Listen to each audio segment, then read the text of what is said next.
A very warm welcome. You're watching News 18 Global. I'm Akanksha Swaroop. Now, in new deadly attacks on Ukraine, twin Russian strikes have attacked Ukrainian city, killing civilians and then hitting the rescuers. These deadly Russian attacks on the eastern Ukrainian city of Pokrovsk appeared to be designed to specifically target rescue workers and even first aid responders. It should also be noted that Pokrovsk is just a few kilometers away from the front line in Donetsk. At least 7 people were killed, including the head of military, informed that 5 civilians and an emergency also included some emergency workers as well. Even a service member was included in amongst the deceased in these strikes. At least 81 people have also been injured in these twin attacks. Ukrainian President Volodymyr Zelensky said that the short-range ballistic missile hit an ordinary residential building in Pokrovsk.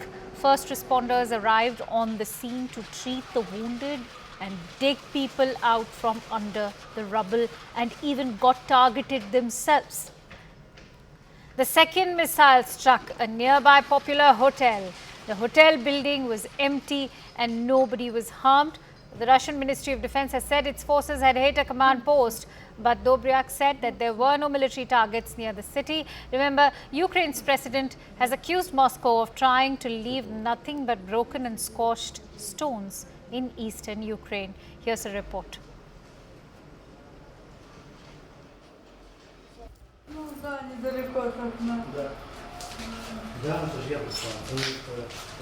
Это не моя, это соседи. А у меня дверь закрыта. У меня тут дедушка. И я ушла со спальни в кухню. А потом зазвонил телефон, у меня в спальне он остался. Мальчик там звонит, знакомый мне. Тетя Кать, как вы? Все, ага, и все. И вот это пламя все засыпало, глаза, я упала прямо на пол, в землю эту. Мне сильно глаза вот это. Так мне нигде ничего, вот это осколок на шее. Ну и все.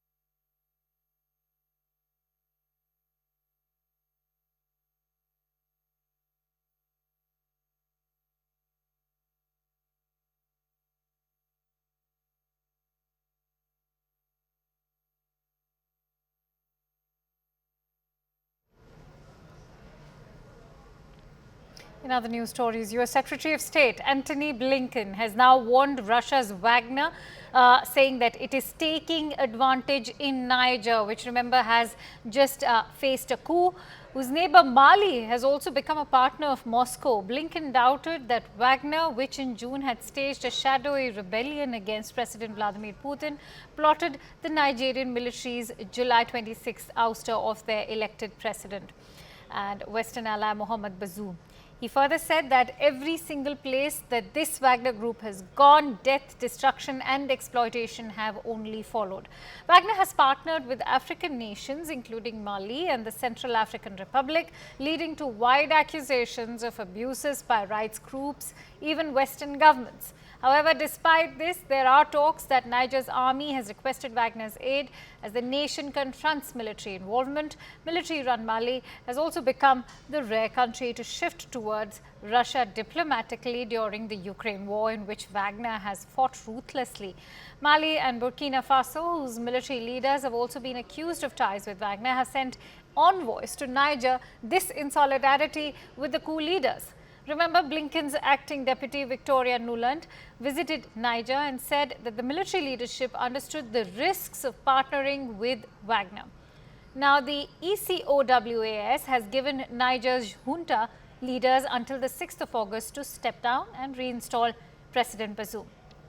However, the deadline was missed and now the ECOWAS is scheduled to meet on 10th of August for further discussion. Meanwhile, following the coup, the junta has selected the country's former finance minister Ali Mahaman Lamine Zen as the country's new prime minister.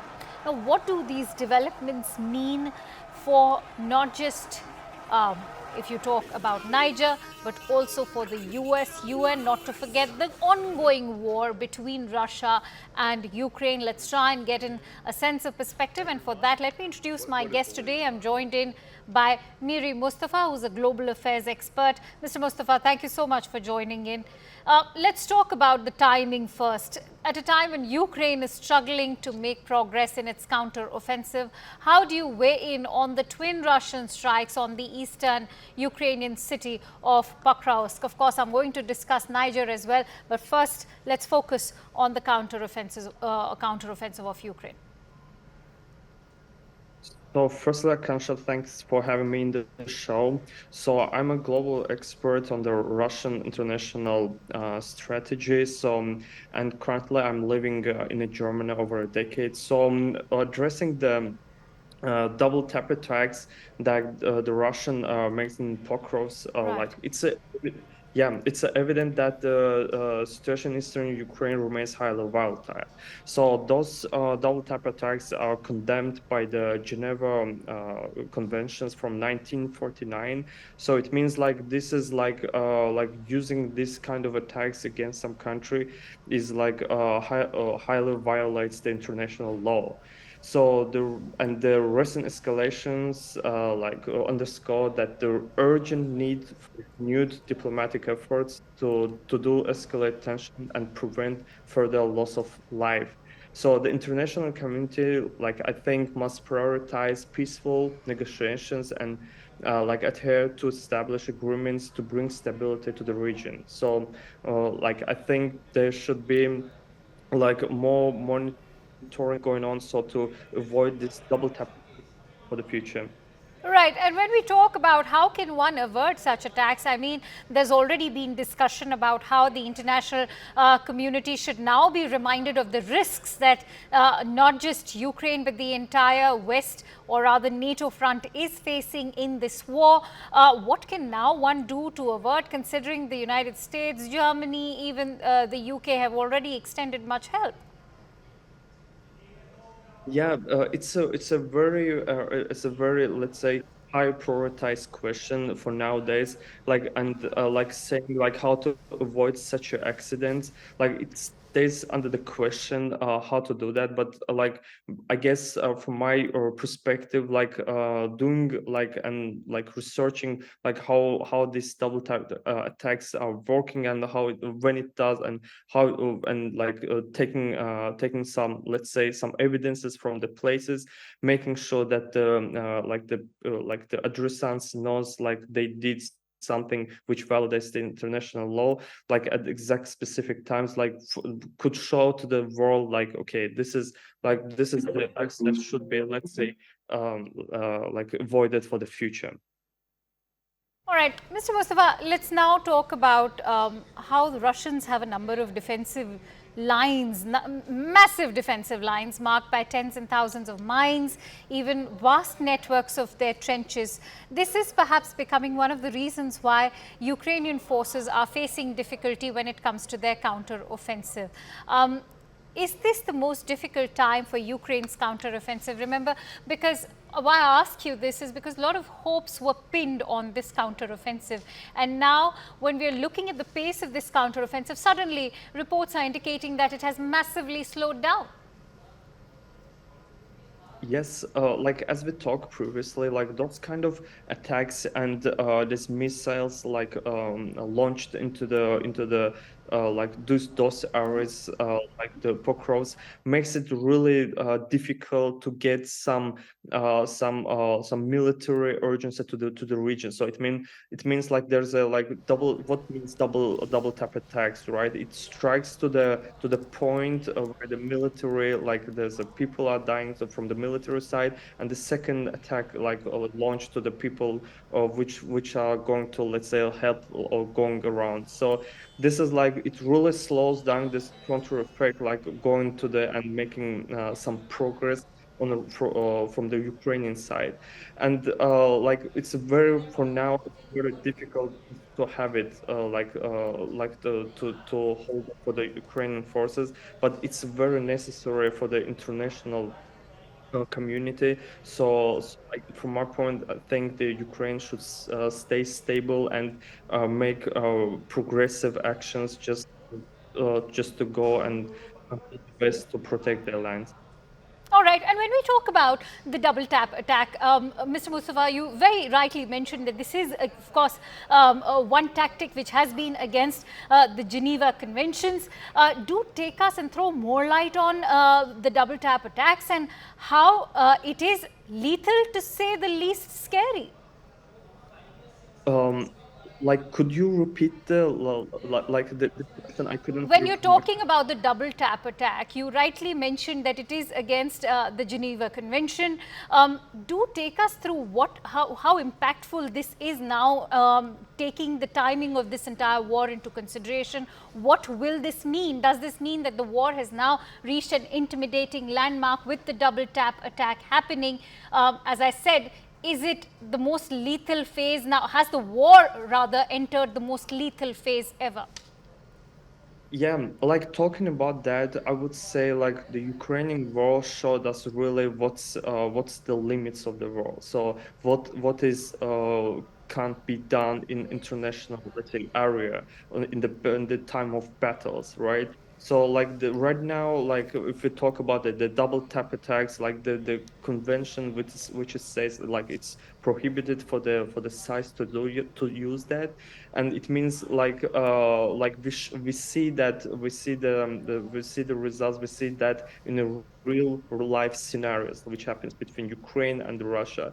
So and like definitely it's going to be some there should be some preventive measures from all sides just to show the world, okay, this is what happened for now, and this is what should be like avoided like for the many years and for the future for the other countries. So like it's really some little situation because there's a lives in in the Ukrainian side and also from the Russian side that there people are dying, you know. So and there's this is people these people are not even related to the military, to the war. So like these kind of cases that we see and that we evidence, like it's a pinnacle. So this is the peak of the like story, and we should take that into the history and let's say to learn from that for the future.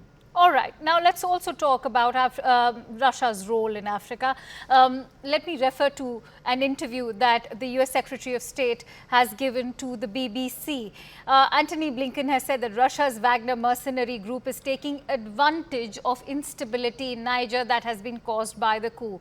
Also, because Niger's junta has asked Wagner for help as it faces military intervention. Do you think Russia is capitalizing on the situation because of lack of US presence, or rather, let's say, US has not been able to capitalize on this kind of void? I'll not use the term lackadaisical because we know that the US is present, but perhaps not as actively as Russia is. Why is it bad news for the United States and UN? I would say foremost that the Wagner is known like for abusing the military in African countries. Like he has this backstory, and that's why like